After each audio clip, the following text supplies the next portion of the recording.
Buonasera e ben ritrovati con una nuova edizione del TG Flash di New Sicilia. In apertura è di 3 morti, tutti di Adrano, e diversi feriti, di cui 5 gravi, il bilancio di un tragico incidente stradale avvenuto poco prima delle 14 sulla statale 194 nel territorio di Carlentini. Secondo i primi accertamenti si sarebbe trattato di un impatto frontale tra un van a 9 posti e un furgone cassonato. Intanto la strada è stata chiusa al traffico per i rilevi del caso e il sindaco di Adrano ha proclamato il lutto cittadino.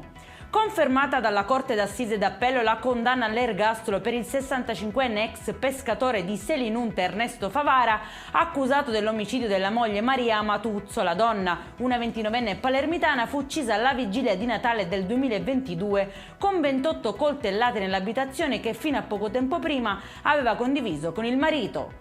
Dopo 7 anni è ancora in corso il processo sulla mega truffa alle assicurazioni a Palermo. Secondo quanto emerso, persone in difficoltà economica accettavano di fingere incidenti stradali e subire fratture in cambio di denaro a opera di 2 bande criminali. Ora si rischia che le lesioni gravissime subite dalle vittime complici vadano in prescrizione.